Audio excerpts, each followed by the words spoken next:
نیروهای مرزی امارت اسلامی آماده دفاع در برابر هر گونه حمله شدند، اما احتمال شکست پاکستان در برابر افغانستان و تن دادن این کشور و ادامه مذاکره با افغانستان همزمان با تلاش روسیه و ایران برای کاهش تنش بالا رفته است، در حالی که افغانستان دهلیزهای ترانزیتی جدید را جایگزین پاکستان کرده. منابع در این کشور میگویند که اسلام آباد میل به گفتگو دارد. بینندگان یک در سراسر جهان سلام، من شکیلا شمس هستم و با همکارم محمد رشاد زریر این خبر را به تفصیل میگیریم. سلام زریر، نیروهای امارات در مرز با پاکستان در حالت آماده باشند. آیا جنگ در راه است؟ شمس، با توجه به اینکه روی پاکستان نمیشه اعتماد کرد، تازه دیروز والی ولایت خوست در سفری که به مناطق مرزی نزدیک خط فرضی دیورند رفته به تمامی نیروهای امارت اسلامی دستور داده که در حالت آماده باش کامل قرار داشته باشند، مجهز باشند، آماده باشند، چون امکان داره هر از گاهی حمله از طرف پاکستان صورت بگیره. پاکستانی که در طول تاریخ ثابت کرده، به خصوص در همین چند سال اخیر و چند ماه اخیر، که بدون حالا هیچ اتفاق خاصی هر از گاهی ممکن است بر اساس سیاست های چندگانه خودش یک عملی انجام بده. همین اخیراً و در جریان مذاکرات که مذاکرات کابل اسلام آباد در استانبول جریان داشت، ما شاهدی بودیم که پاکستانی ها به سپین بولدک قندهار حمله کردند و چندین هاوان پرتاب کردند. بنابراین هرچند امارت اسلامی گفته که جنگ طلب نیستیم، جنگ را شروع نمی کنیم، جنگ با هیچ کشوری نداریم، اما همیشه گفته هم وزارت دفاع امارات و هم دیگه مسئولان دولت حاکم افغانستان که ما همیشه برای دفاع از تمامیت ارضی و حریم افغانستان و نوامیس ملی افغانستان و ارزش‌های این کشور حاضر به جنگیدن و دفاع در برابر هر گونه حمله احتمالی هستیم. حالا این جنگ، بله جنگ محتمل است، ممکن است با توجه به اینکه مذاکرات به بنبست خورد دیگر نتیجه نداد، جنگ تجاری آغاز شده، شدت اخراج و بازداشت مهاجرین در پاکستان بی پیشینه است، ولی خب امکان مذاکره همچنان وجود داره. زریر، همزمان خبرهای از صلح طلبی پاکستان شنیده می شوند. چقدر می توان به دیپلماسی بین کابل و اسلام آباد امیدوار بود؟ تازه از اینجا شروع کنم که روسیه برای بار چندم، ماریا زاخاروا سخنگوی وزارت خارجه مسکو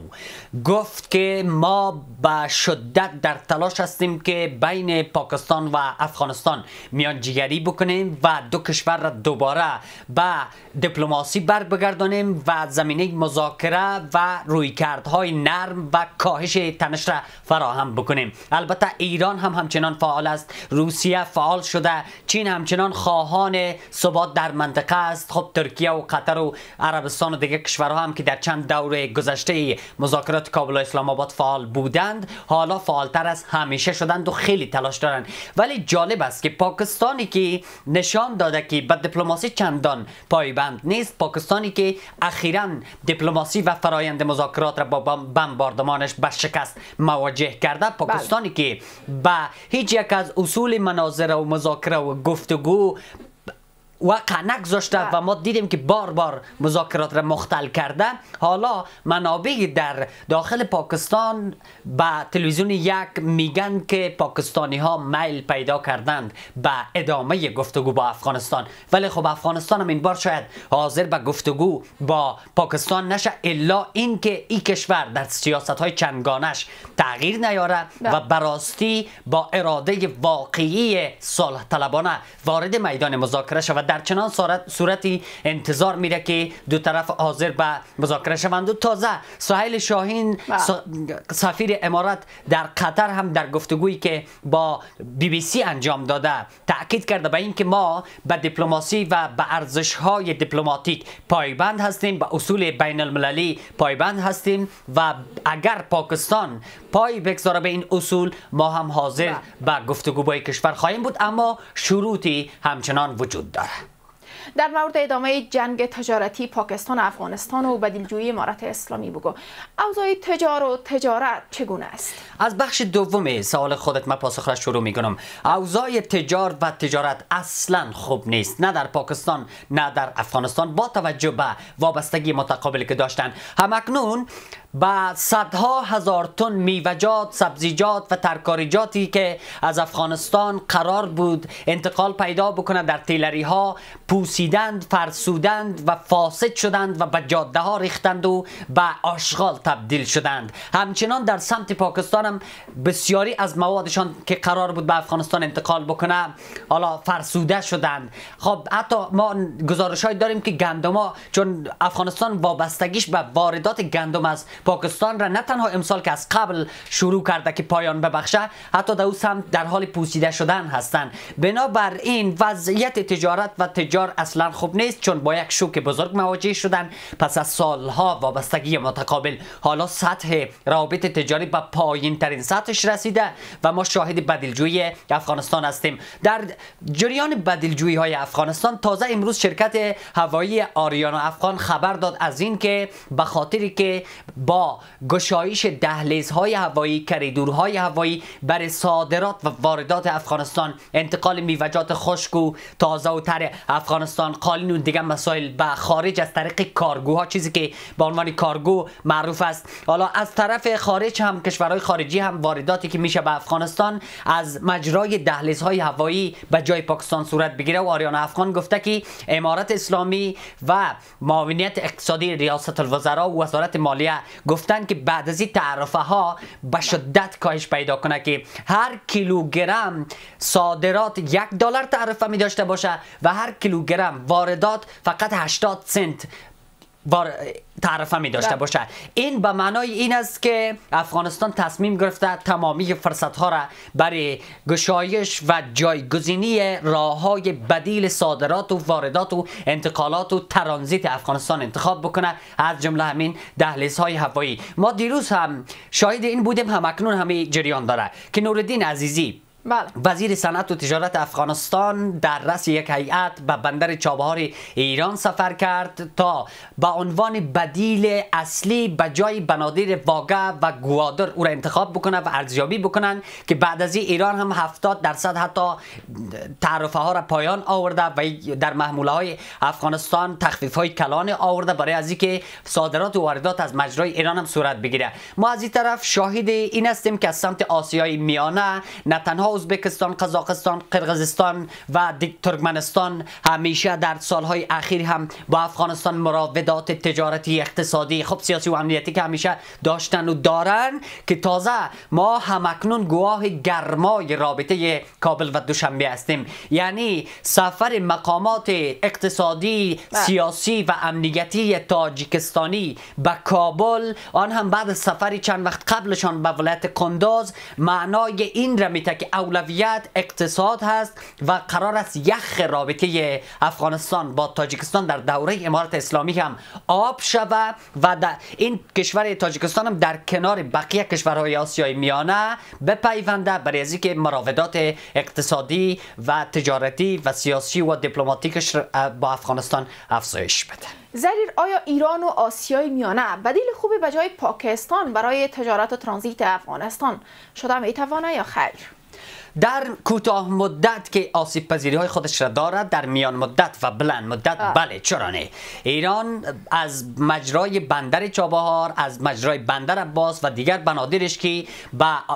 بحرهای بزرگ، به اقیانوس‌های کلان از جمله خلیج فارس که با دنیا وصل است، میتونه یک مسیر ترانزیتی کلان و با ارزش برای افغانستان باشه که در گذشته های دور از حالا مجرای راه ابریشم هم ایران خب یکی از پیوندهاش بود. حالا در کنار او کشورهای آسیای میانه هم بله در سالهای گذشته صادرات و واردات زیادی به اینا شده. خطوط آهنی که در حال شکل گیری است، خط آهن ترانس افغان است و مسیرهای تجارتی دیگه ای که در حال ساخته شدن هست. و در کنار اینها چین هم چنان که افغانستان یک بستر کلان برای سرمایه گذاریش هست و رویای اقتصادی یک کمربند، یک جاده تا راه لاجورد وصل شود و تمام اینها نشان دهنده این است که چین هم حاضر به این است که هم از مجرای زمینی هم از مجرای هوایی ترانزیت افغانستان را حمایت بکنه که به سود خودش هست. در کوتاه مدت گفتیم که آسیب های خودش را داره، ولی اگر وضعیت این گونه پیدا بکنه و افغانستان متعهد بمانه به پایان دادن وابستگیش به پاکستان از مسیر تجارت و ترانزیت،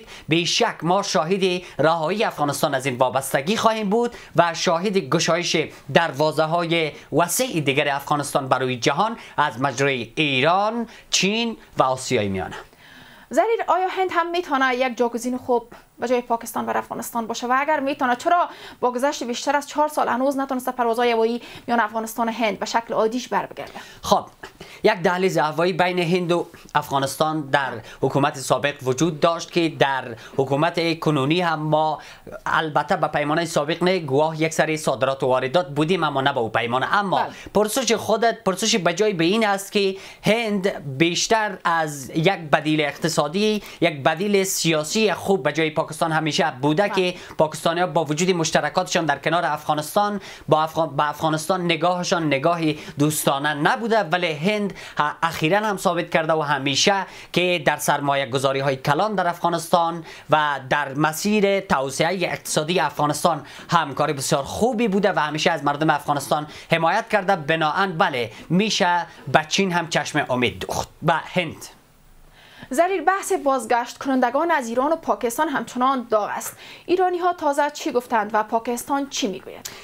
حالا یک تفاوتی وجود داره که در سال پار همه نگرانی ها و گلایه ها از ایران برای ازی بود که به شدت اخراج اجباری را آغاز کرده بود و با افغان هایی که در ایران بودند رفتارهای کاملا غیر اصولی و غیر انسانی میکرد که دیگه او کاهش پیدا کرد و رابطه افغانستان و ایران دوباره بهبود یافت. اما حالا بجاش پاکستان است که ظلم میکنه، ستم میکنه، رفتار غیر انسانی میکنه، بازداشت میکنه، اخراج میکنه، از دانشجویان پول میخواه و اینها. ولی ایرانی ها تازه خبر از این دادن که در حالی که سال پار 350,000 تن ثبت نام کرده بودند که داوطلبانه از ایران خارج شوند و ترک بکنن به سمت افغانستان، حالا